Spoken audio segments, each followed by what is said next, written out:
Quando eu tinha 17 anos, minha família se mudou para outro estado sem me avisar. Eles deixaram um bilhete que dizia: "Você vai se virar." 12 anos depois, quando finalmente consegui sobreviver sem eles, eles entraram em contato tentando se reconectar. Quando eu tinha 17 anos, voltei para uma casa completamente vazia e um bilhete no balcão da cozinha. Era a coisa mais cruel que eu já tinha lido. Simplesmente dizia: "Você vai se virar." Eu não sabia o que tinha feito de errado. Achei que estivessem cansados de fingir que me amavam, mas a verdade é que eles nunca tinham nem mesmo fingido. Quando eu tinha 13 anos, fiz um bolo de aniversário para minha mãe sozinha, só para ela dizer que estava empelotado. Aos 15, ajudei meu irmão a estudar para as provas finais, enquanto ele me chamava de sabichona e batia a porta na minha cara. Aos 16, dei meu salário inteiro para meu pai pagar as contas, mas fui xingada quando mencionei isso depois, quando ele disse que eu era inútil. Eu sempre fui útil, mas nunca amada. Meus pais e meu irmão, minha única família, arrumaram as coisas e se mudaram para outro estado sem me avisar. Descobri com o proprietário uma semana depois. Eu tinha uma semana para sair, porque eles cancelaram o aluguel antecipadamente. Dormi na casa de uma amiga por 3 noites até não ter mais para onde ir. Eventualmente, estava dormindo no fundo de um depósito que aluguei com o resto das minhas economias. Eu me infiltrava no YMCA para tomar banho, comia manteiga de amendoim com uma colher no café da manhã, almoço e jantar. Me candidatei a empregos em computadores gratuitos da biblioteca e fingia que tudo estava bem. Eventualmente, fui contratada em um restaurante como garçonote no turno da noite. A gerente era grossa, mas justa, me pagava em dinheiro sem registro até eu conseguir um documento. Ela me deixou cochilar na sala de descanso uma vez, quando quase desmaiei de exaustão. Eu lutei muito, comprei um telefone pré-pago, guardei todos os recibos, assisti a tutoriais gratuitos no YouTube sobre finanças e planejamento.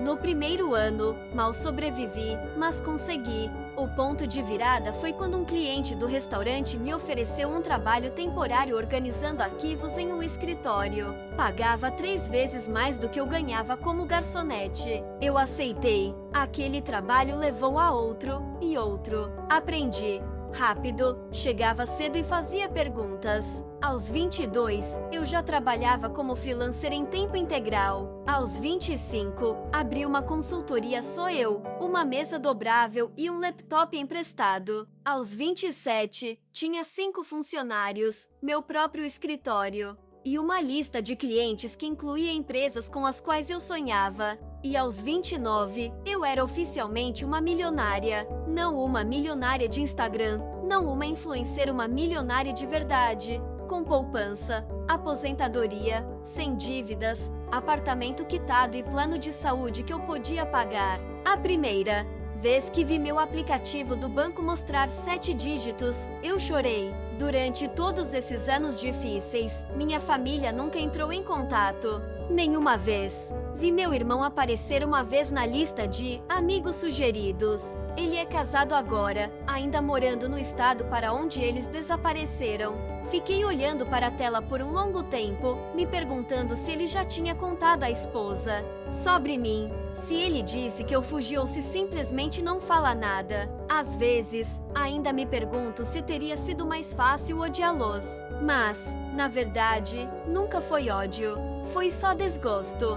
Faço terapia agora porque quero continuar inteira.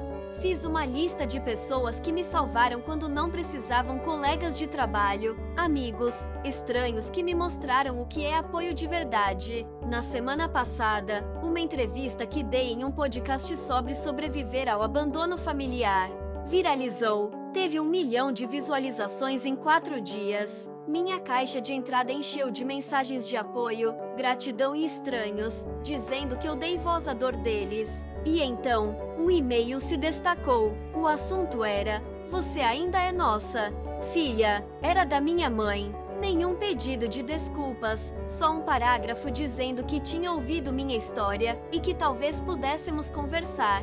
Depois, outra mensagem, dessa vez do meu irmão. Sentimos sua falta. Podemos consertar isso? Fiquei olhando para a tela por um longo tempo antes de fechar o laptop. Me perguntei se cura significa olhar para trás ou seguir em frente. Não. Respondi na hora. Precisava de tempo para processar. Minha terapeuta, Melissa, sugeriu que eu esperasse pelo menos uma semana antes de tomar qualquer decisão. Dê a si mesma espaço para sentir o que vier, ela disse. Então eu fiz. Foquei no trabalho, fui à academia, jantei com amigos, coisas normais. Mas aqueles e-mails me assombraram. Eu os abria, lia, fechava de novo. A mensagem da minha mãe parecia fria, quase como se estivesse falando com uma conhecida distante. A do meu irmão era mais curta, mas parecia mais genuína. Depois de 10 dias, decidi responder ao meu irmão primeiro. Escrevi algo simples: faz 12 anos. O que mudou? A resposta dele veio em menos de uma hora. Ele disse que o podcast fez ele perceber o que tinham feito. Disse que tinha só 15 anos quando me deixaram, que não teve escolha, que sempre pensou em mim, que já tinha me procurado online algumas vezes, mas nunca teve coragem de falar comigo. Disse que ficou orgulhoso de me ver bem-sucedida. Eu não acreditei. Não totalmente. Se ele estava tão preocupado, por que esperou até que eu fosse publicamente bem-sucedida? Perguntei isso a ele. O próximo e-mail foi mais longo. Ele admitiu que o dinheiro estava curto, que o negócio dos nossos pais tinha falido, que a esposa dele estava grávida do segundo filho, que as contas médicas estavam acumulando. Meu estômago embrulhou. Lá estava, o verdadeiro motivo. Não respondi por outra semana. Então minha mãe mandou outro e-mail, com fotos antigas da família. Fotos de mim bebê, fotos na praia quando eu tinha 5 ou 6 anos, fotos de mim e do Michael fazendo um boneco de neve, momentos felizes que pareciam pertencer a outra vida. No final do e-mail, ela escreveu: nós erramos. Queremos fazer as pazes. Mostrei os e-mails para Melissa na próxima sessão. Ela me lembrou que eu estava no controle, que podia estabelecer limites, que não devia nada a eles.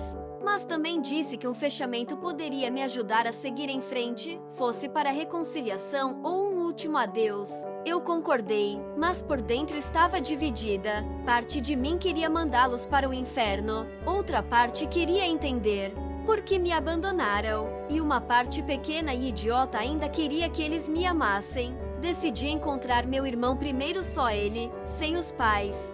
Marcamos de nos ver em uma cafeteria em Chicago, no meio do caminho entre nossas cidades. Quase cancelei 3 vezes, mas às 14 horas, entrei na cafeteria e o vi imediatamente. Ele parecia mais velho, mais pesado, com entradas no cabelo, mas os olhos eram os mesmos. Ele se levantou quando me viu, hesitante. Não o abracei. Ficamos sentados um de frente para o outro, tomando café como estranhos. Os primeiros 20 minutos foram conversa fiada, dolorosa sobre o tempo, meu voo, a viagem dele. Então ele começou a se desculpar. Emma, sinto muito, ele disse, a voz falhando. Eu era só um garoto quando aconteceu. Não sabia que iam te deixar para trás até ser tarde demais. Eu tinha medo de enfrentá-los. Eu só observei o rosto dele, procurando por sinais de mentira. Ele parecia sincero, mas eu já tinha caído antes. Fiz a pergunta que me assombrou por 12 anos. Por que eu? Porque fui a única deixada para trás? Ele olhou para o café. Eles sempre te viram como a forte, a independente, a que se viraria sozinha. Acharam que você não precisava deles como eu precisava. Se convenceram de que você estaria melhor assim. Era a coisa mais ridícula que eu já tinha ouvido. Contei a ele sobre o depósito, sobre comer manteiga de amendoim por semanas, sobre tomar banho no YMCA e trabalhar de madrugada aos 17. O rosto dele se desfez. Eu não sabia, ele sussurrou. Eles me disseram que você tinha um plano, que queria ficar, que ia morar com a família de um amigo, que você tinha escolhido se separar de nós. Tudo mentira. No final do encontro, eu não sabia o que pensar. Ele parecia genuinamente arrependido. Mostrou fotos da esposa e da filha. Falou sobre seu trabalho como contador. Perguntou sobre minha empresa, não pediu dinheiro diretamente, o que me surpreendeu. Quando nos despedimos, ele me abraçou. Eu deixei, mas não retribuí. Só fiquei ali, com os braços ao lado do corpo, sem sentir nada. No hotel, liguei para Melissa e contei tudo. Ela apontou que, embora meu irmão parecesse arrependido, ainda estava se colocando como vítima, em vez de reconhecer seu papel no meu abandono. Ela estava certa. Ele tinha 15 anos, não 5. Era velho o suficiente para ligar, para mandar um e-mail, para me procurar em algum momento desses 12 anos. Naquela noite, minha mãe ligou. Eu não tinha dado meu número a ela, então Michael deve ter passado. Quase. Não atendi, mas a curiosidade venceu. A voz dela parecia mais velha, rouca. Ela chorou quando eu disse alô. Começou a falar sobre como estava orgulhosa de mim, como sempre soube que eu teria sucesso, como eu era especial. Deixei ela falar, até cansar. Então perguntei a mesma coisa que perguntei ao meu irmão. Por que eu? A resposta dela foi diferente. Estávamos endividados. Emma, não podíamos alimentar 3 bocas. Sabíamos que você era inteligente o suficiente para se virar. Achamos que você iria para os serviços sociais e seria colocada com uma família melhor. Pensamos que estávamos te fazendo um favor.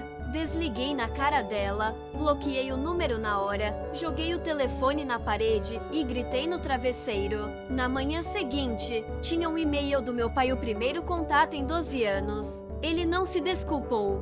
Em vez disso, escreveu sobre como a vida deles tinha sido difícil, sobre contas médicas, negócios fracassados, sobre como a esposa do Michael precisava de cirurgia, sobre como estavam prestes a ser despejados. E, no final, perguntou se eu poderia ajudar a família. Nenhuma pergunta sobre minha vida, nenhum reconhecimento do que tinham feito. Encaminhei o e-mail para Melissa com o assunto, e lá está. Ela me ligou imediatamente, mesmo sendo domingo. Conversamos por 1 hora sobre limites, sobre perdão versus reconciliação, sobre a diferença entre ajudar alguém e ser usado, sobre o que eu realmente queria versus o que achava que deveria querer. Na segunda-feira de manhã, eu tinha tomado minha decisão. Mandei um e-mail para meu irmão. Disse que estava feliz por termos nos encontrado, que entendia que ele estava em uma posição difícil quando éramos jovens, que estava disposta a ter um relacionamento com ele e a família dele, mas com limites claros. Nada de dinheiro, nada de empréstimos, nenhum apoio financeiro e nenhum contato com nossos pais até que assumissem total responsabilidade pelo que fizeram. A resposta dele foi imediata e reveladora. Estou muito decepcionado. Emma, nossos pais precisam de ajuda. Família deveria se apoiar. Você está sendo egoísta com seu sucesso. Todos os botões de culpa que eles tinham instalado em mim quando eu era criança foram apertados de uma vez. Não respondi. Em vez disso, marquei uma sessão com Melissa e reservei uma viagem para Bali. Precisava de espaço para processar tudo. 3 dias depois, Michael ligou e deixou uma mensagem. Pediu desculpas pelo e-mail, disse que entendia minha posição, que ainda queria um relacionamento nos meus termos, que respeitaria meus limites. Ouvi 2 vezes, tentando decidir se ele era sincero ou só estava mudando de tática. Decidi dar mais uma chance, mas com guarda alta. Fui para Bali mesmo assim. Passei 2 semanas na praia, caminhando por campos de arroz e meditando. Precisava da distância. Quando voltei, tinha mais 6 e-mails do meu pai, cada um mais desesperado que o outro. Não li além dos assuntos. Também tinha uma mensagem do Michael perguntando se poderíamos conversar de novo. Aceitei um telefonema, nada mais. A ligação começou bem. Ele se desculpou de novo por pressionar. Tenho pensado muito no que você me disse. Ele falou. Estou fazendo terapia também. Acreditei nessa parte, ele parecia diferente, menos na defensiva. Falamos sobre os filhos dele, sobre minha empresa, coisas normais. Então ele mencionou que nossos pais iam visitá-lo no fim de semana seguinte. Perguntou se eu consideraria encontrá-los, só por 1 hora, em um lugar público. Senti meu peito apertar. Não estou pronta para isso, Michael. Ele insistiu um pouco, mas recuou quando fiquei quieta. Depois que desligamos, liguei para Melissa. Tivemos uma sessão de emergência naquela noite. Ela me ajudou a perceber que eu tinha medo de vê-los não porque os odiava, mas porque ainda queria a aprovação deles. Ainda queria que me amassem. Ainda queria ser o suficiente. Era patético, mas era verdade. Chorei por 1 hora no consultório dela. No dia seguinte, Michael mandou outra mensagem. Disse que nossa mãe chorou a noite toda quando ele contou que eu não os encontraria. Disse que nosso pai estava falando em dirigir até minha cidade de qualquer jeito. Senti pânico. Bloqueei o número dele imediatamente. Liguei para minha assistente e disse que trabalharia em casa naquela semana. Pedi mantimentos por delivery. Basicamente, me escondi no meu apartamento como uma criança assustada. Na quarta-feira, o porteiro ligou. Disse que tinha um casal me procurando. Não quis dizer os nomes. Sabia na hora. Falei para ele que não estava recebendo visitas. 5 minutos depois, meu telefone tocou um número desconhecido. Deixei ir para o correio de voz. Era meu pai. Emma, dirigimos 8 horas para te ver. A voz irritada dele disse: você está sendo infantil. Merecemos uma chance de explicar. Apaguei a mensagem e desliguei o telefone. Na quinta de manhã, acordei com alguém batendo na minha porta. Congelei na cama, com o coração acelerado. Olhei pelo olho mágico. Eram eles, meus pais, no meu corredor, como se tivessem algum direito de estar lá. Emma, por favor. A voz da minha mãe veio pela porta. Só queremos conversar. Sabemos que você está aí, meu pai acrescentou. Nós te amamos. Sentimos muito. Não abri a porta. Sentei no chão, encostada na parede, tremendo. Eventualmente, eles foram embora. Liguei para o segurança do prédio na hora. Disse para não deixarem aquelas pessoas subirem de novo. O guarda pareceu preocupado. Perguntou se eu queria a polícia. Disse não, só não os deixassem subir. Então liguei para Melissa. Ela veio no horário de almoço, trouxe um sanduíche e sentou comigo enquanto eu chorava. Disse que eu tinha todo o direito de estabelecer limites, que não devia nada a eles, que o que estavam fazendo era assédio, não reconciliação. Depois que ela foi embora, recebi um e-mail do Michael. Ele estava furioso. Disse que eu tinha humilhado nossos pais, que eles estavam em um motel barato, porque estavam desesperados para me ver, que a esposa dele precisava de cirurgia no mês seguinte e que esperavam que eu pudesse ajudar. Disse que eu estava sendo cruel. Não respondi. Na sexta de manhã, decidi que precisava sair da cidade por um tempo. Reservei um voo para visitar minha amiga Rachel em Portland. Ela tinha sido uma das pessoas que me ajudou quando eu estava sem teto. Me deixou ficar no sofá dela por uma semana quando não tinha para onde ir. Confiava nela completamente. Estava fazendo as malas quando meu telefone tocou de novo, número desconhecido. Ignorei. 10 minutos depois, o porteiro ligou. Disse que tinha uma mulher no lobby passando mal, dizendo ser minha mãe e pedindo por mim. Senti o enjoo. Disse para ele chamar uma ambulância se ela precisasse, mas que eu não iria descer. Ele pareceu desconfortável, mas concordou. Terminei de arrumar as malas e desci 1 hora depois. Olhei cuidadosamente pelo lobby, nenhum sinal deles. Senti alívio, mas também uma culpa estranha. O porteiro me olhou estranho quando passei. Disse que a ambulância tinha vindo, que a mulher estava com dores no peito, que tinham a levado para o hospital memorial. Acenei e corri para o Uber que me esperava. No aeroporto, recebi outra ligação do Michael. Quase não atendi, mas algo me fez pegar. Mãe teve um ataque cardíaco. Ele chorou. Ela está em cirurgia. Isso é culpa sua por estressá-la. Desliguei na cara dele e liguei para Melissa. Ela atendeu na hora. Contei o que tinha acontecido. Perguntei se eu era uma pessoa horrível. Emma, me escute. Ela falou com firmeza. Você não é responsável pela saúde da sua mãe. Isso parece outra tática de manipulação. Pegue seu avião e cuide de você. E eu fiz isso. Passei o fim de semana com a Rachel. Contei tudo. Ela lembrava quando minha família me abandonou. Lembrava de como eu estava destruída. Ela ficou furiosa por mim. Eles não merecem um minuto do seu tempo, ela disse, servindo mais vinho. Não depois do que fizeram com você. Foi bom ter alguém tão firmemente do meu lado. No domingo à noite, recebi um e-mail do meu pai. Minha mãe estava estável, tinha colocado um stent, seria liberada na terça. O e-mail terminava com: ela está pedindo por você. Não acha que já nos puniu o suficiente? Mostrei para a Rachel. Ela revirou os olhos com tanta força que pensei que iam ficar virados.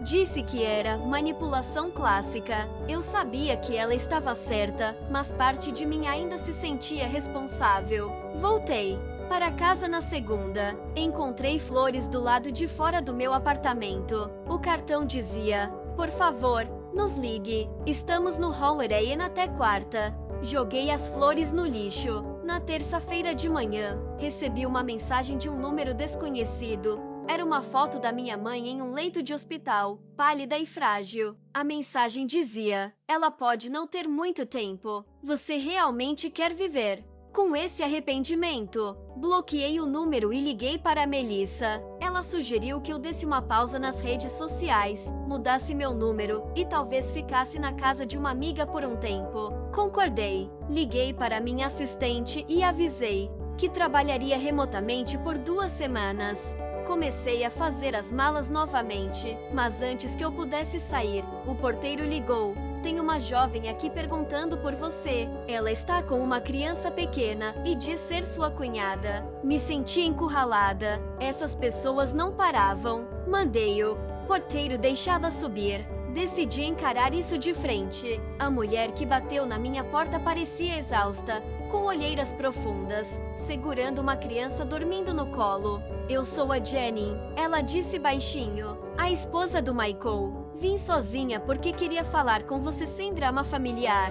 Deixei ela entrar, relutante, e ofereci água. Ela aceitou agradecida. Jenny colocou a filha no sofá, cobrindo-a com um cobertor, e sentou à mesa da cozinha. Eu só soube de você há 3 anos, ela admitiu. O Michael me disse que você fugiu aos 17 e cortou contato com a família. Sempre achei estranho, mas nunca questionei. Ouvir seu podcast foi um choque. Eu o confrontei e ele finalmente admitiu a verdade. Ela parecia sincera. Estou horrorizada com o que fizeram com você, continuou. Eu insisti para que o Michael entrasse em contato, mas não sabia que eles iam pedir dinheiro. Estou envergonhada e com raiva disso. Sim, eu preciso de uma cirurgia na tireoide, mas temos seguro. Seus pais é que estão em apuros financeiros, não nós. Perguntei por que ela tinha vindo. Ela me olhou nos olhos. Você merece saber a verdade inteira. Seus pais têm espalhado por aí que você abandonou a família,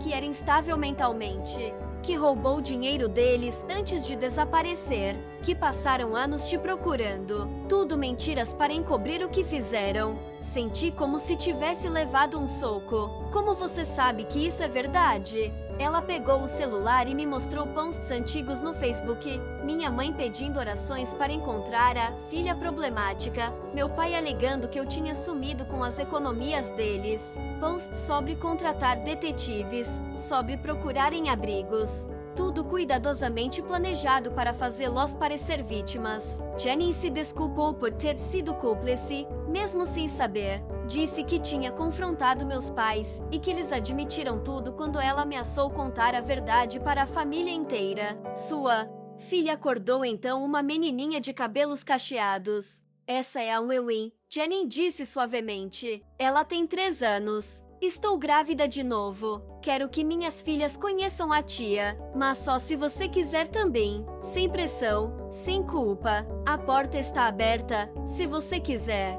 Depois que elas foram embora, fiquei no meu apartamento por horas, Processando tudo, liguei para Melissa de novo e contei o que Jenny tinha dito. Não me surpreende, ela respondeu. Abusadores sempre controlam a narrativa. Eles criam realidades alternativas onde são as vítimas. Ela perguntou o que eu queria fazer agora. Eu realmente não sabia. Naquela noite, recebi outro e-mail do meu pai.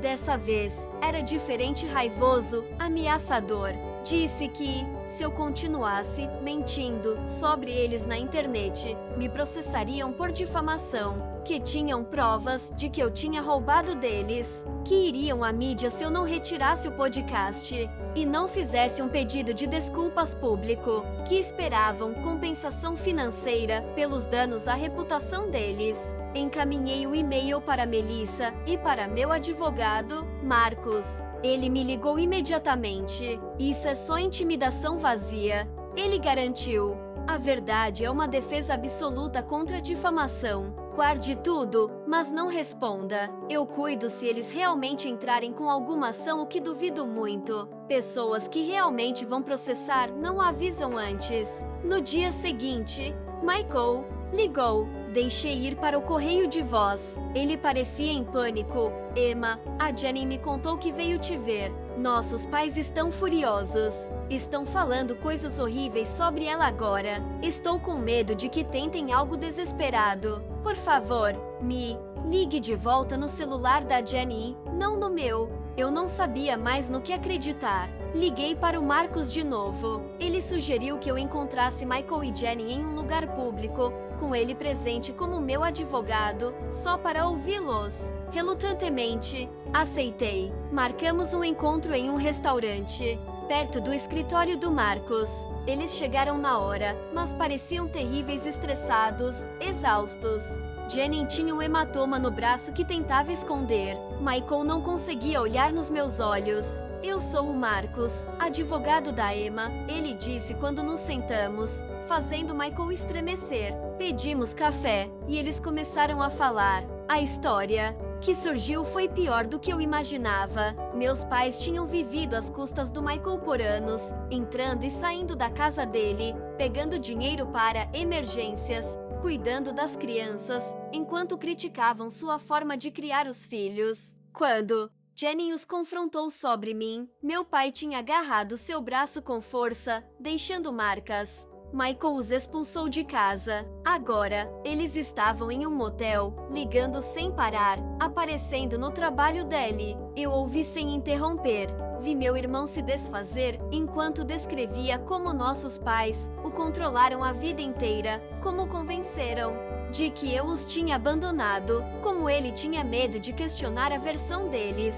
Ele tinha ficado preso na teia de manipulação e mentiras deles por 12 anos. E agora, tinha medo que machucassem Jenny ou as crianças. Marcos fez perguntas cuidadosas sobre finanças, títulos de propriedade, contas bancárias. Michael respondeu tudo. Meus pais eram fiadores do financiamento da casa dele. Meu pai ainda tinha acesso à conta bancária dele desde a faculdade. Eles tinham chaves sobressalentes. Sabiam todas as senhas dele. No final da reunião, eu me senti esgotada, mas mais clara. Isso não era mais só sobre mim. Michael e Jenny também eram vítimas de um jeito diferente, mas ainda assim presos. Marcos sugeriu que eles procurassem um advogado, deu o contato de um colega e disse para trocarem todas as fechaduras, senhas e contas bancárias imediatamente. Eles concordaram, parecendo sobrecarregados, mas gratos. Quando estávamos indo embora, Michael me abraçou. Dessa vez,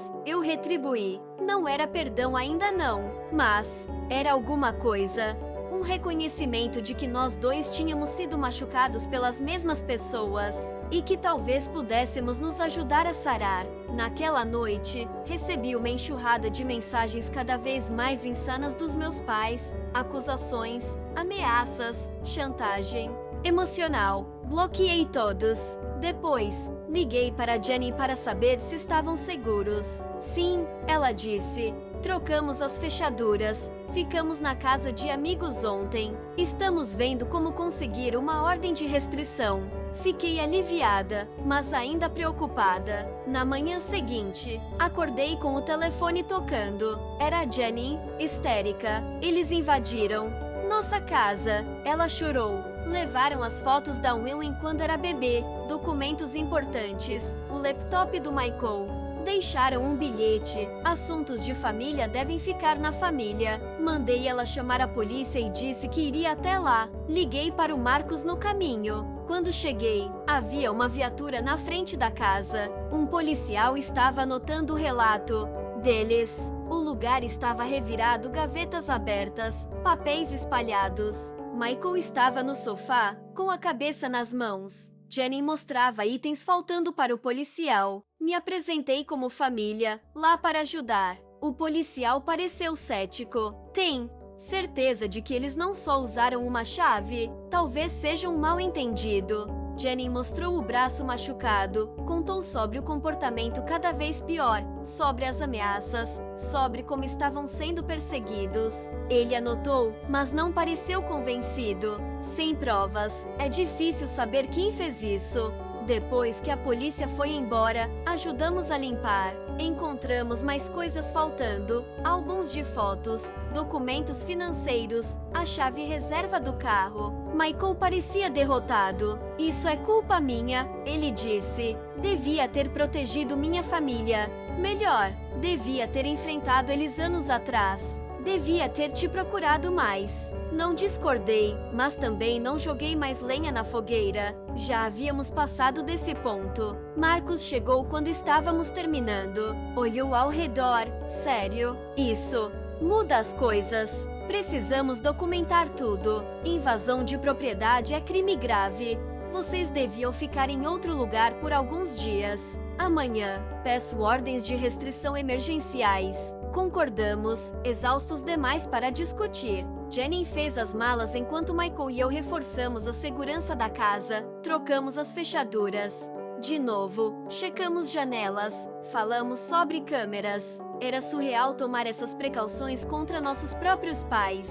Mas necessário. Eles tinham cruzado um limite. Quando estávamos saindo, Michael recebeu uma mensagem do nosso pai. Estamos de olho em vocês. Ele me mostrou, com as mãos tremendo. Tirei um print e mandei para o Marcos. Então, tomei uma decisão. Disse que eles iriam ficar na minha casa. Meu prédio tinha câmeras, um porteiro que já sabia para não deixar meus pais entrarem. Eles aceitaram, gratos. Naquela noite, os 4 comemos comida chinesa na minha sala. O Ewan brincou com os brinquedos que Jenny tinha trazido. Conversamos sobre os próximos passos, ordens de restrição, boletins de ocorrência, mudar números de telefone, talvez se mudarem para outra casa. Não era a reunião de família que eu tinha imaginado, mas, de algum jeito, estava certo. Como se, finalmente, estivéssemos enfrentando a verdade juntos. Como se talvez só talvez pudéssemos construir algo novo a partir dos destroços que nossos pais tinham deixado. Na manhã seguinte, Marcos ligou, disse que tinha conseguido ordens de restrição emergenciais para todos nós, que precisaríamos ir à corte na semana seguinte para torná-las permanentes, que tinha falado com um detetive sobre a invasão, e ele estava levando-a sério, que devíamos ficar juntos até isso se resolver. Eu concordei. Liguei para minha assistente e avisei que trabalharia em casa, indefinidamente emergência familiar. Ela entendeu e reorganizou minha agenda. Arrumei um espaço de trabalho no quarto de hóspedes para o Michael, que também precisava trabalhar remotamente. Jenny e Ewan tomaram conta da minha sala, fazendo cabanas de travesseiros e desenhos animados. Era estranho ter gente no meu espaço. Eu vivia sozinha há anos. Gostava do meu silêncio, da minha cozinha arrumada, mas também tinha algo reconfortante no barulho, no riso da Lily, no jeito que a Jenny cantarolava baixo enquanto dobrava a roupa, no som do teclado do Michael no outro quarto. Parecia família. Não a família que me abandonou, mas talvez a família que poderíamos nos tornar. Naquela tarde, o porteiro ligou. Tem uma entrega de flores para você. Mandei ele ler o cartão antes de subir. Ele leu: sabemos onde vocês estão. Isso não acabou. Mandei recusar a entrega e chamar a polícia se o entregador se recusasse a levar de volta. Liguei para o Marcos. Ele disse que adicionaria isso ao processo, que fortalecia nosso pedido das ordens de restrição. Não contei para Michael e Jenny sobre as flores. Eles já estavam estressados o suficiente. Em vez disso, comprei mais mantimentos, fiz o jantar, brinquei com a Owen. Tentei criar normalidade no meio do caos. Mas, naquela noite, depois que todos dormiram, sentei sozinha na cozinha e, finalmente, deixei tudo vir à tona. O medo, a raiva, a tristeza e aquela esperança estranha, teimosa. Chorei em silêncio em um pano de prato, para ninguém me ouvir. De manhã, a Jenny me viu fazendo café e perguntou se eu estava bem. Menti, disse que sim. Ela não acreditou. Sentou ao meu lado. Tudo bem não estar bem, Emma? Ela disse suavemente. Eu também não estou. O Michael chora no chuveiro, achando que ninguém escuta. A Willie fica perguntando quando vamos para casa. Essa situação toda é horrível, mas eu sou grata por estarmos passando por isso juntos. Eu olhei para ela, essa mulher que eu mal conhecia e que de alguma forma agora fazia parte da minha vida, e perguntei por que ela tinha vindo até mim naquele primeiro dia, porque tinha escolhido acreditar em mim em vez da família que conhecia há anos. Ela sorriu com tristeza. Sempre senti que havia algo errado com seus pais, com as histórias que contavam, com a forma como controlavam Michael. O podcast confirmou minhas suspeitas. Eu não poderia deixar minhas filhas crescerem achando que abandonar uma criança é algo aceitável. Nós nos abraçamos então, pela primeira vez. Foi estranho, mas genuíno, como o começo de algo, não exatamente uma amizade, ainda não, mas um entendimento, uma solidariedade, uma determinação compartilhada de quebrar o ciclo de maus tratos que nos machucou. Os dias seguintes caíram em uma rotina: trabalhar, cozinhar, brincar com Lily, falar com Marcos, nos assustando com barulhos inesperados, sobressaltando-nos quando os telefones tocavam. Vivíamos em um limbo estranho, normalidade doméstica misturada com uma tensão constante. Estávamos seguros, mas não em paz, juntos, mas ainda nos curando, uma família, mas ainda aprendendo o que isso significava. Na sexta-feira, Marcos ligou com notícias. O detetive havia encontrado provas, imagens de segurança de um posto de gasolina perto da casa de Michael mostravam o carro dos nossos pais estacionado lá durante o assalto. A audiência da ordem de restrição estava marcada para segunda-feira. Ele estava confiante de que seria aprovada. Todos nos sentimos aliviados, mas ainda ansiosos, esperando a próxima escalada. E ela veio naquela noite. Um tijolo jogado na janela do carro de Michael no estacionamento. Dessa vez, sem bilhete não era necessário. A mensagem era clara. As imagens de segurança do prédio mostraram um homem de boné, o rosto cuidadosamente escondido das câmeras. Não podíamos provar que era nosso pai, mas todos sabíamos. Fizemos outro boletim de ocorrência, adicionamos ao processo e tentamos esconder de Owen o quanto estávamos assustados. No domingo à noite, nos reunimos para planejar o que fazer no tribunal. O que vestir, o que dizer, quais provas levar, como explicar nosso histórico familiar sem parecer loucos, como fazer o juiz entender o padrão de escalada, como nos proteger legal e fisicamente. Era surreal falar dos nossos pais dessa forma, como se fossem estranhos perigosos que por acaso compartilhavam nosso DNA. Enquanto conversávamos, meu celular vibrou com um e-mail da minha mãe. O assunto era última chance. Quase apaguei sem ler, mas algo me fez abrir. Era curto, apenas uma linha. Se você for ao tribunal amanhã, vai se arrepender pelo resto da sua vida. Mostrei a Marcos, que havia ficado para o jantar. Ele tirou um point, adicionou ao processo e me disse para não responder. Disse que esse tipo de ameaça só ajudaria nosso caso. Naquela noite, ninguém dormiu bem. Eu ficava checando as fechaduras. ouvindo barulhos, me perguntando o que meus pais fariam em seguida, me perguntando se estávamos exagerando ou se estávamos subestimando, me perguntando como minha vida tinha chegado a esse ponto de adolescente abandonada a empresária bem-sucedida, e agora escondida no meu próprio apartamento das pessoas que me deram a vida. A manhã de segunda-feira chegou com uma calma estranha. Nos vestimos com cuidado roupas casuais, mas profissionais, para parecermos respeitáveis. Jenny combinou com uma amiga para cuidar de um EUI. Fomos ao tribunal em carros separados, por precaução, e encontramos Marcos nos degraus do fórum. Ele parecia confiante, com uma pasta na mão, e disse que já havia lidado com dezenas de casos, como o nosso, que as provas eram sólidas, que juízes levavam ameaças a sério e que estaríamos protegidos. Quando entramos no tribunal, eu os vi, meus pais, perto da entrada, parecendo mais velhos do que eu lembrava, menores, de alguma forma.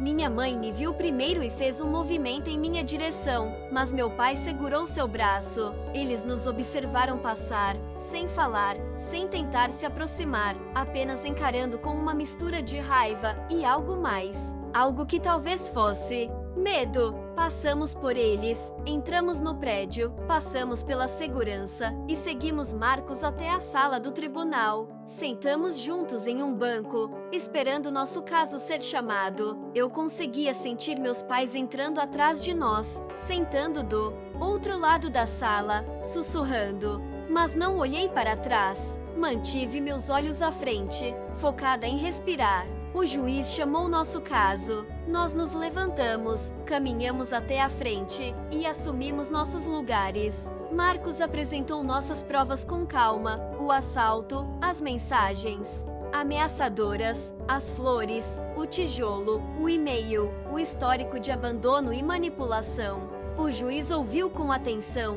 fez perguntas e olhou para nossos pais com crescente preocupação. Quando foi a vez deles, meus pais se aproximaram do juiz sem advogado, apenas eles. Meu pai falou primeiro, alegando que estávamos exagerando, que eles só queriam reconectar com a família, que nunca haviam quebrado nenhuma lei, que nos amavam e queriam fazer as pazes, que tudo não passava de um mal-entendido. O juiz perguntou sobre as imagens de segurança, as mensagens ameaçadoras. Meu pai negou tudo, disse que não eram eles nas filmagens, que suas mensagens estavam sendo mal interpretadas, que eles é que eram as vítimas, não nós. Minha mãe concordava com a cabeça, enxugando os olhos com um lenço de papel. Então, o juiz perguntou diretamente sobre terem me abandonado aos 17 anos. Meu pai hesitou. Começou a falar sobre adolescentes problemáticos, decisões difíceis, fazer o que achavam melhor. O juiz o interrompeu e perguntou novamente: vocês deixaram sua filha menor de idade sozinha e se mudaram para outro estado? Meu pai olhou para baixo e murmurou algo sobre dificuldades financeiras. A expressão do juiz endureceu. Depois de ouvir os dois lados, o juiz concedeu as ordens de restrição: 3 anos, sem contato, sem se aproximar de nossas casas ou trabalhos, sem mensagens por intermediários. Qualquer violação resultaria em prisão imediata. Meus pais pareciam chocados, como se não pudessem acreditar que isso estava acontecendo, como se nunca tivessem enfrentado consequências antes. Quando saímos da sala, minha mãe chamou meu nome apenas uma vez, suavemente. Eu continuei andando. Não olhei para trás. Senti um peso sendo levantado a cada passo. Não era a cura, ainda não, mas o começo dela. A primeira fronteira real que não poderia ser cruzada sem consequências graves. Lá fora, Marcos apertou nossas mãos, disse que havíamos nos saído bem, que as ordens eram sólidas, que ligássemos imediatamente se houvesse violações, que estava orgulhoso de nós por nos defendermos. Agradecemos a ele, sentindo-nos atordoados, mas aliviados como sobreviventes de um desastre natural, piscando sob a luz do sol. Michael me abraçou nos degraus do tribunal, um abraço de verdade, desta vez. Sinto muito, Emma, ele disse, a voz quebrando, por tudo, por não te proteger antes. por não te encontrar mais cedo, por acreditar nas mentiras deles, por trazer esse caos de volta para sua vida. Eu o abracei de volta e disse que ficaríamos bem, que tínhamos um ao outro. Agora, que poderíamos construir algo novo, algo melhor. Enquanto caminhávamos para nossos carros, meu celular vibrou. Uma mensagem de um número desconhecido. Quase não olhei, mas quando vi, senti um calafrio. Era uma foto de Lily na casa da amiga, brincando no quintal, sem saber que estava sendo observada. Abaixo, apenas 4 palavras: "Isso ainda não acabou." Mostrei a Michael imediatamente. Seu rosto ficou pálido. Ele ligou para Jenny, que já estava a caminho de buscar Lily. Disse para nos encontrarmos no meu apartamento. Então liguei para Marcos do carro, com as mãos tremendo tanto que mal conseguia segurar o telefone. Ele me disse para encaminhar a mensagem e ir direto para casa, que chamaria a polícia e nos encontraria lá, que isso era uma violação clara da ordem de restrição, para ficarmos calmos, mas alertas. A viagem de volta pareceu durar uma eternidade. Eu ficava checando os retrovisores, paranoica, achando que meus pais estavam nos seguindo. Quando finalmente estacionei na garagem do meu prédio, sentei no carro por 1 minuto, apenas respirando, tentando me recompor antes de enfrentar Michael e Jenny. Eles precisavam que eu fosse forte agora. Encontrei-os no meu apartamento, Jenny segurando um Ewing como se ela pudesse desaparecer. A pobre criança parecendo confusa e assustada. Michael andando de um lado para o outro, passando as mãos pelos cabelos repetidamente. Mostrei a mensagem a eles. Jenny começou a chorar, dizendo que haviam vigiado sua bebê, que nunca se perdoaria se algo acontecesse a Ewing. Michael abraçou as duas, com uma determinação que eu nunca tinha visto nele antes. Marcos chegou 20 minutos depois com 2 policiais. Eles anotaram nosso depoimento, olharam a mensagem, fizeram algumas ligações, disseram que mandariam uma viatura à casa da amiga para verificar, que tentariam rastrear o número, que aumentariam as rondas perto do meu prédio. Todas as respostas certas, mas eu sabia que eles não entendiam completamente o quão perigosos meus pais podiam ser. Depois que a polícia foi embora, nos sentamos na sala, tentando planejar os próximos passos. Jenny sugeriu irmos para um hotel, sob nomes falsos. Michael pensou em dirigir até a casa de um primo em outro estado. Eu apenas sentei lá, ficando mais furiosa a cada minuto. Isso era um absurdo. Tínhamos feito tudo certo, seguido todos os trâmites legais, conseguido as ordens de restrição. E ainda assim eles continuavam nos aterrorizando, ainda controlavam nossas vidas pelo medo. Eu estou cansada de fugir, eu disse, levantando-me.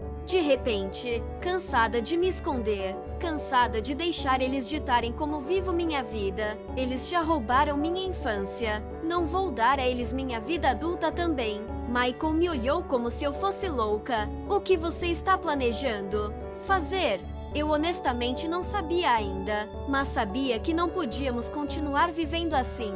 Naquela noite, nos revezamos vigiando enquanto os outros dormiam. Eu fiquei de plantão primeiro, sentada perto da janela da sala, com todas as luzes apagadas, observando a rua lá embaixo. Por volta das 2 horas da manhã, eu ouvi o velho Buick do meu pai. Ele deu 3 voltas no quarteirão antes de estacionar do outro lado da rua. Tirei fotos com meu celular e acordei Michael. Nós observamos juntos enquanto nosso pai ficava sentado no carro, apenas encarando meu prédio sem se aproximar, sem violar tecnicamente a ordem de restrição, apenas nos deixando saber que ele estava lá, observando, esperando. De manhã, enviei as fotos a Marcos. Ele disse que era preocupante, mas não uma violação clara, já que meu pai ficara dentro do carro. Disse para continuarmos documentando tudo, que falaria novamente com o detetive. Desliguei-me sentindo frustrada. O sistema legal tinha limites. Ordens de restrição eram apenas pedaços de papel, não podiam parar alguém determinado a nos machucar. Jenny e Michael decidiram levar Lily para um hotel por alguns dias, algum lugar com corredores internos e boa segurança. Ajudei-os a fazer as malas, abracei-os e prometi mandar notícias a cada poucas horas. Depois que foram embora, sentei em meu apartamento vazio, me sentindo estranhamente calma, como se tivesse chegado a um ponto de decisão, como se não pudesse mais viver nesse limbo. Liguei para Melissa e contei tudo. Perguntei o que ela achava que eu deveria fazer. Ela ficou em silêncio por um minuto e então me fez uma pergunta que me atingiu forte. O que você realmente quer dos seus pais? Não o que você não quer, não o que tem medo, mas o que você ativamente deseja. Percebi que nunca tinha pensado dessa forma. Depois que desligamos, fiz uma lista. O que eu quero: viver sem medo, ter um relacionamento com meu irmão e sua família, parar de me sentir responsável pelas ações dos meus pais, me libertar do passado. Em nenhum lugar dessa lista estava a reconciliação com meus pais. Em nenhum lugar estava o perdão. Em nenhum lugar estava entender por que fizeram o que fizeram. Eu só queria me livrar deles. Naquela tarde, fiz algo louco. Mandei um e-mail para meus pais. Apenas uma mensagem curta. Sei que estão vigiando meu prédio. Sei que não vão parar.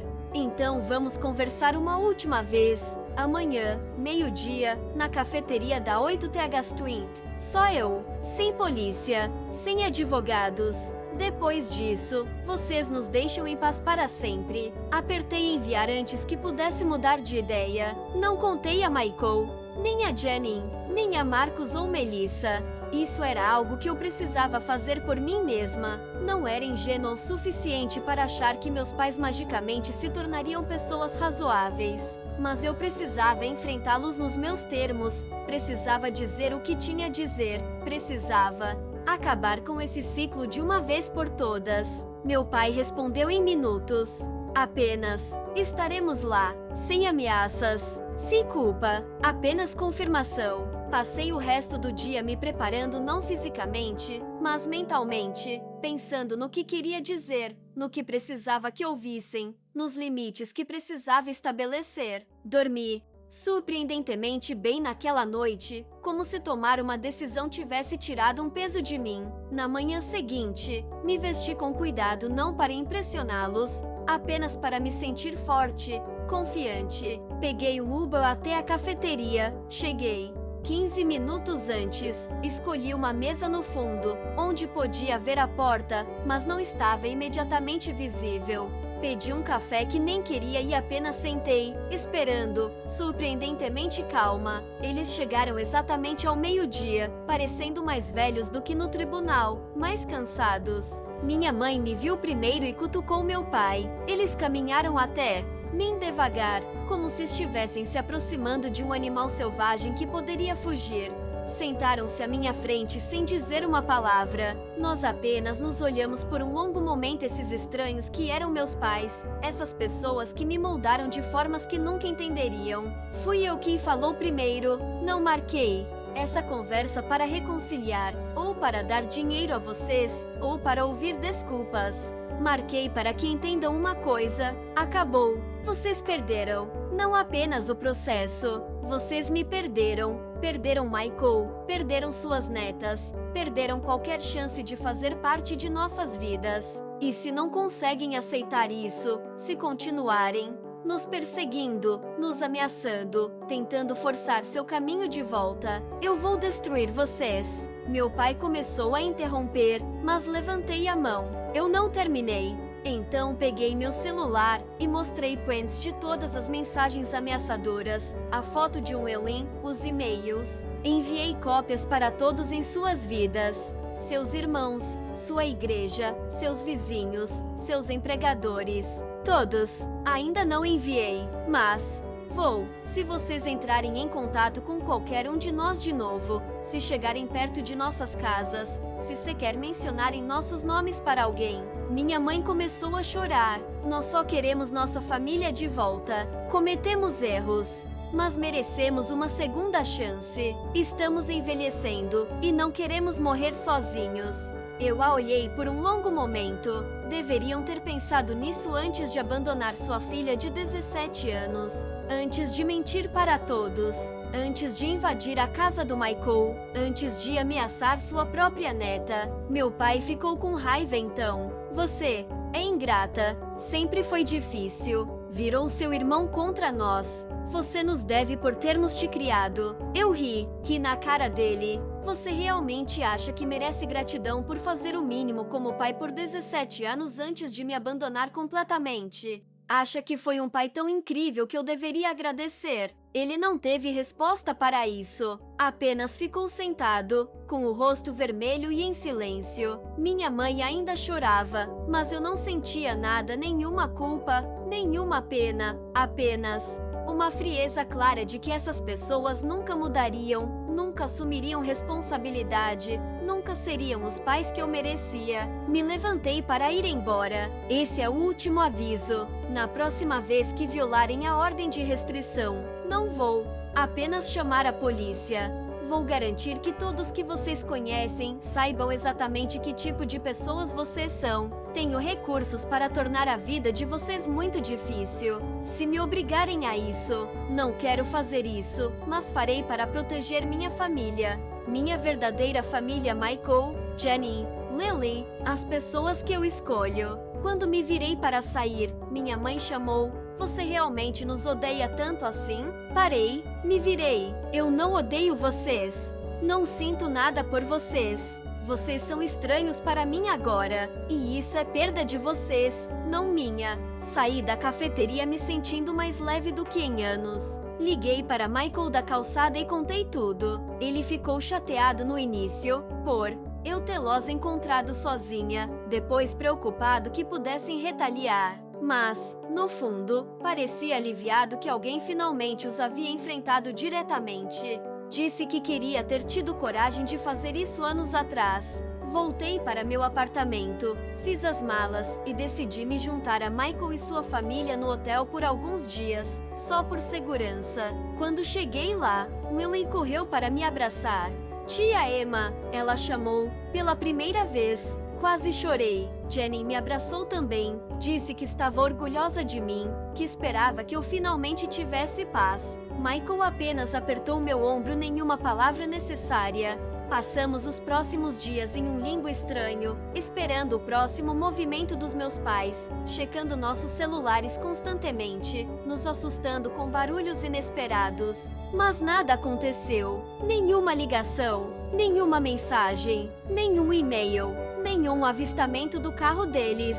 Apenas silêncio. Depois de uma semana, Michael e Jenny decidiram voltar para casa. Trocaram as fechaduras novamente, instalaram câmeras de segurança, planejaram colocar a casa à venda, começaram a procurar lugares mais perto da minha cidade. Eu voltei para meu apartamento também. Voltei ao trabalho, voltei a algo parecido com uma vida normal. 2 semanas se passaram.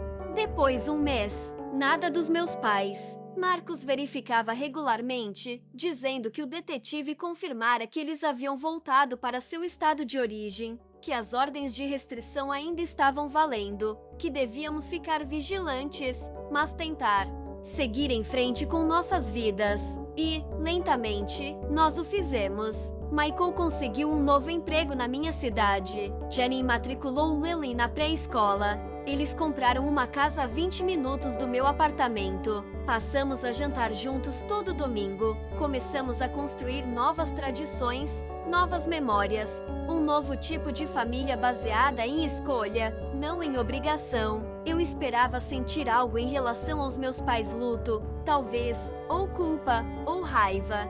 Mas, na maioria das vezes, senti apenas alívio, como se finalmente tivesse largado um peso que carregava desde os 17 anos. Como se finalmente pudesse focar no futuro, não no passado. 6 meses depois do confronto na cafeteria, recebi uma carta, encaminhada por Marcos para que meu endereço permanecesse em sigilo. Quase não abri, quase joguei fora sem ler, mas a curiosidade venceu. Era curta, apenas alguns parágrafos. Desta vez, sem desculpas, sem exigências, apenas um reconhecimento de que me machucaram profundamente, de que falharam como pais, de que entendiam porque eu não queria nada com eles, de que estavam fazendo terapia, de que respeitariam as ordens de restrição. de que esperavam que, algum dia, eu pudesse estar disposta a ouvir um pedido de desculpas verdadeiro, mas que entendiam se esse dia nunca chegasse. Mostrei a Michael, ele recebeu uma carta parecida. Conversamos sobre isso. No jantar, se era sincero, se mudava alguma coisa, se poderíamos confiar neles de novo. Não chegamos a conclusões, apenas concordamos em levar um dia de cada vez, priorizar nossa cura, proteger a família que estávamos construindo. Guardo a carta na gaveta da minha escrivaninha não porque esteja pronta para perdoar, não. Porque queira reconciliação, mas porque ela representa algo importante. Meus pais finalmente reconhecendo meu direito de estabelecer limites. Meu direito de escolher quem permito em minha vida. Meu direito de definir família nos meus próprios termos. Na semana passada, Willie fez 4 anos. Michael e Jenny me convidaram para ajudar a planejar a festa. Fizemos no meu apartamento balões por toda a parte, um bolo que encomendei de uma confeitaria chique, presentes empilhados na mesa de centro, Willie correndo em um vestido de princesa. Rindo, Jenny tirando fotos, Michael fazendo churrasco na varanda. Amigos apareceram durante o dia, tanto barulho, tanta alegria. Em um momento, entrei na cozinha para ficar sozinha por um instante, apenas observando pela porta, enquanto Michael balançava Lily em círculos, enquanto Jenny ria de algo que uma amiga disse, enquanto meu apartamento antes, tão vazio e silencioso, se enchia de vida e amor. Pensei naquele bilhete que deixaram na minha cozinha 12 anos atrás. Você vai se virar. E eu me virei. Não do jeito que eles queriam, mas eu me virei. Aprendi o que família deveria ser. Aprendi como o amor deveria ser. Aprendi o que eu merecia desde o começo. Não estou dizendo que tudo é perfeito agora. Ainda tenho problemas de confiança. Ainda faço terapia toda semana. Ainda tenho pesadelos às vezes sobre ser abandonada. Ainda me assusto quando a campainha toca sem aviso. Mas estou me curando. Todos nós estamos construindo algo novo a partir dos pedaços quebrados do nosso passado. Algo mais forte, algo escolhido, algo real. Às vezes, as pessoas perguntam se algum dia vou me reconciliar com meus pais, se vou deixá-los conhecer Lily, se vou perdoá-los pelo que fizeram. Ainda não tenho respostas para essas perguntas. Talvez algum dia, talvez nunca. Mas o que eu sei é isso: não sou mais definida pelo que fizeram comigo. Sou definida pelo que construí depois, pela pessoa que escolhi me tornar, pela família que escolhi criar.